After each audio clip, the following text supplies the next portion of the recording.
You didn't roll back the kitchen clock, so I thought we were an hour ahead than we were. Oops. You have plenty of time. Daylight savings time. Oops.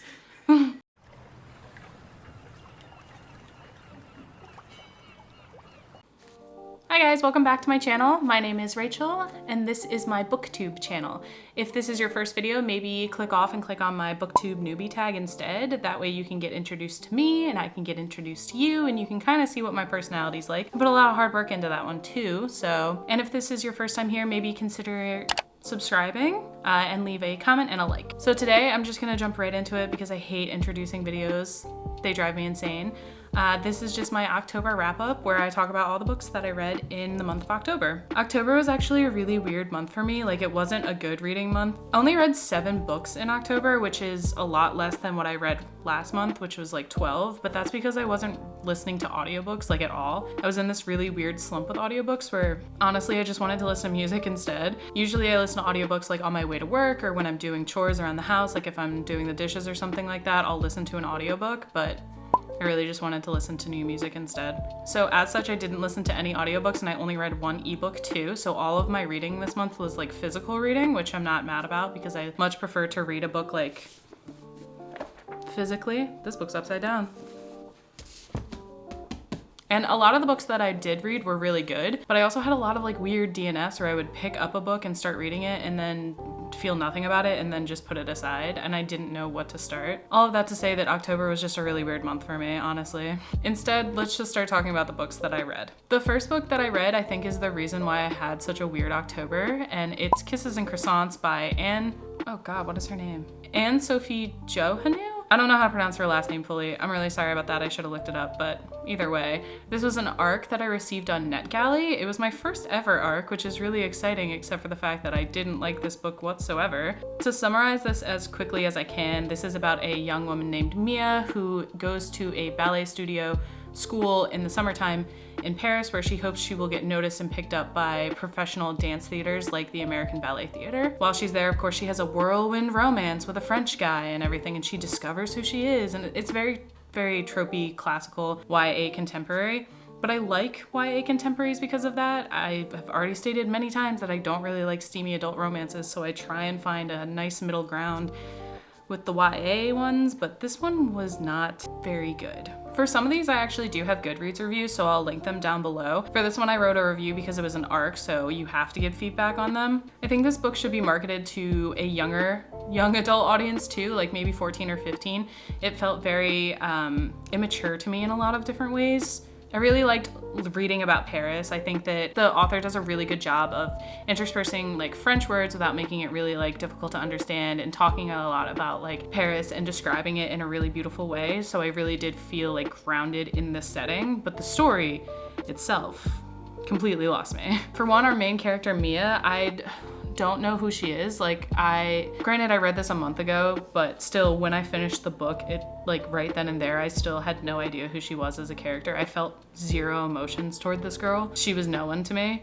She didn't really have a strong personality at all. She was kind of just like this cookie cutter character that was going throughout the motions of the story, and there was no like real driving force in her that made her a believable character. One of the subplots in the book is that she has an ancestor who was painted by a really famous painter who did realistic renditions of ballerinas, and so she felt like ballet is in her blood and she's trying to hunt down that famous painting, but it felt really weak and unsustainable. The romance was really cliche and I didn't like it at all. Basically they met and then they were like madly in love like right then and there, and it was so strange. But the thing that I really hated about this book the most was the very, very, very weird tone change at the 90% mark. Like, this book was a completely different book from 1% to 90% of the book, and then 90% to 10 or 100% of the book. That last little 10% was a completely different novel, and it was really strange. All that to say, I didn't like it. I don't want to discourage anyone from reading it when it comes out next year. I think it comes out in April maybe, if you think it might be your thing, but I gave it 3 stars because I was trying to be generous. I honestly think it's more like a 2-star. So after that, I picked up and put down probably like 20 books before I finally decided to pick up Assassin's Apprentice by Robin Hobb, and I'm so glad that I did. I loved this book so much. In my end of the year TBR like video, I mentioned how I hadn't read much about this book. Like I didn't even really know the synopsis about the book, so I loved that personally. If you're really interested in this series, I honestly think you should go in as like blind as possible. Like just read the book.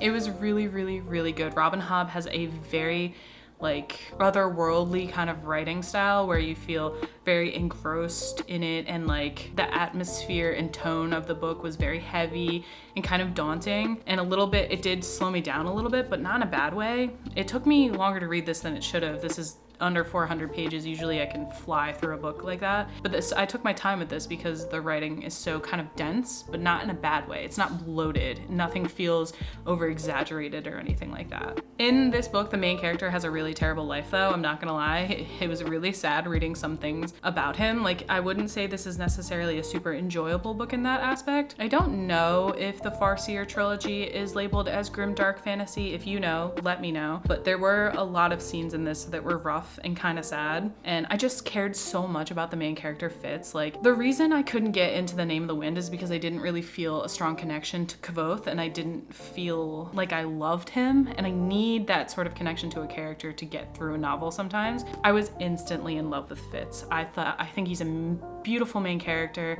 I think he struggles, he has flaws, he's stubborn and difficult, and it was just really, really great to read about him. I can't wait to pick up the second and third book as well, even though those are huge, huge books, and I have a lot of huge books I have to get through. This was still great. I gave it 4 out of 5 stars. I think there were only some parts of it that, you know, kind of dragged for me, or some parts were just more difficult to read because I was so invested in this character. Anytime like I felt something bad about to happen to him, I was like, oh my God, please stop.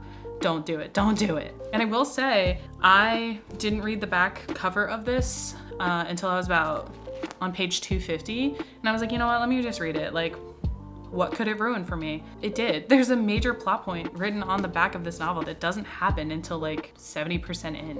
Why do books do that? The next book that I picked up was a reread because I decided that I needed a reread to get me through this weird reading slump that I was having in October. It was just like I was picking up and hating everything that I picked up. So I wanted to go back to a book I knew I enjoyed, and I did annotate just a little bit. I don't know if I really enjoyed the annotating process of this, just because I don't plan on keeping this book of the month edition. Actually, I think that if I buy this in another edition, I'm gonna use this as scrap paper or something. Sacrilegious, but I'll use it for journaling. Either way, I still gave this a 4 out of 5 stars, the same rating as I gave it the last time. I think this is a fantastic, sprawling, atmospheric, horrific, gothic horror book. It's mostly about women's autonomy and oneself. I think that a lot of people don't talk about the really, really terrible things that happen to the women in this novel. So, you know, trigger warnings for all of that. But at the very end, it is about the main character, Noemi, overcoming all of that and gaining autonomy over her own self. I just recommend it. I know that this book has been talked about a lot, so I really don't want to go too much into it, but I think that it gets a bad rap because it's not traditional horror. Like, nothing in this really jumps out and scares you. It's just like dark and unsettling, and if you really think about what happened at the end, that is pretty horrifying. And then I read Morningstar. I have an entire video about the Red Rising trilogy, so I'm not going to talk too much about this right now, just that I love it. It's one of my favorite books in the whole world. I don't know why it took me so long to read this, because pretty much as soon as I picked this up, I was like, oh right, I do love reading. Reading is my favorite thing in the world. And I was like kind of losing that because everything I was reading or trying to read just wasn't clicking for me. And then I read this and I was like, reading's fun and I love it. I'll link my video for the Red Rising video. It's a completely non-spoilery review, or just me just gushing about it, so I recommend it. And then I picked up The Institute by Stephen King. I really wish I didn't. I picked this up because my best friend Dylan read this and he absolutely loved it. He was like ranting about it and he was like, you gotta read it. And I was like, okay, I'll read it because I love you. And I don't like Stephen King's newer writing at all. I think that, does he have a ghostwriter or something? Is he like not the one writing his novels and someone else is? Because when I read The Shining, that was one of the best horror books I've ever read. And then I read this and I was like, this is garbage. This book is following a young boy named Luke who is kidnapped because he has telekinesis and he is brought to an institute in which people are going to do experiments on him. That's the basic gist of the book. The only thing is, Stephen King should not be writing children. Like, he does not know how children talk to each other. The dialogue in this book is cringy. It is horrible. I should have taken notes because I can't find any specific dialogue here, but all of the kids talk in these really weird, like, they sound like they're like taken from the 90s. Like maybe he watched Stranger Things and that influenced it. I don't know. It was just really weird. It didn't sound anything like how kids actually talk these days. And I posted that on Goodreads and a good number of people like agreed with me. So I guess I'm not the only one there. But more than anything, this is just really, really, really boring. It is so long. I think it's 561 pages. I stopped reading it around 300. This is another book that I consider that I read, but I stopped reading it around page 300 and then my best friend just spoiled me for all of the endings and whatnot, and I don't feel like I missed out on much at all. Stephen King just writes to write sometimes and just talks for so long about nothing. There were pages that I was skipping and not losing any of the plot whatsoever. It was so boring. I don't think I'm gonna pick up anything that's a newer Stephen King. I just think he's like, honestly, I think he's like lost his touch, which is fair. He's been writing books forever now. Just put down the pen, dude. Just collect the money that you already have. The cover is beautiful though. This is a really, really well-bound book. So I'm kind of sad that I have this really nice hardcover and I hated the book. I give it 2 stars. And the next book I read was The Invisible Life of Addie LaRue. I don't know if this video is going up first or my review of this is going up first, but I'm not gonna talk about it in this video so much because I have an entire review that I'm about to film about this entire book. Suffice to say, I gave it 3 stars. If you're wondering why, check out that video. I still think you should read it. I recommend it to people even though I didn't like it, so watch the video to see why I felt that way. So the last book that I picked up in October, easily one of my favorite books now too, ever, is Bunny by Mona Awad. This is a surrealistic, unreal, strange fever dream of a book.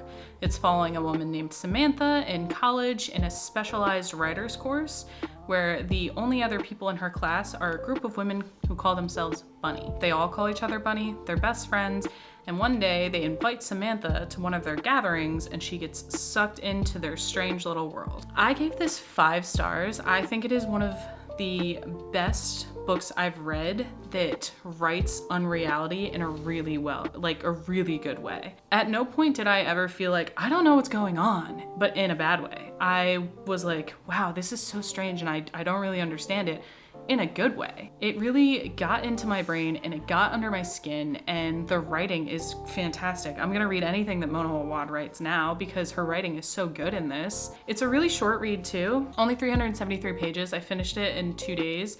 It's fast-paced, and when I was reading this, I was thinking of that movie, what's it called?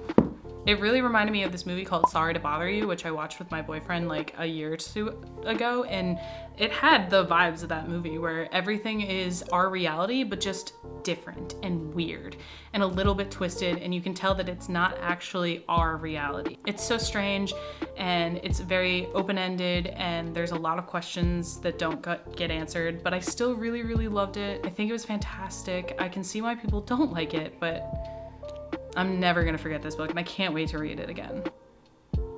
Okay guys, that's it. That was my October wrap up. Like I said, I really didn't read that much in the month of October. I think I'm getting used to and adjusted to filming and editing and my time being taken up by like writing script and stuff like that. I didn't script this October wrap up, so I think it was kind of a bit of a mess, but that's okay. That's life sometimes. Sometimes you just gotta film and whatever comes out, comes out. I'm hoping that November is a better month for me in terms of reading. I am currently in the middle of Eye of the World by Robert Jordan, loving it. So I have high hopes. Thank you for watching this though. If you stuck around this long, I would really, really appreciate it if you would like the video, and I guess I will see you in the next one, guys.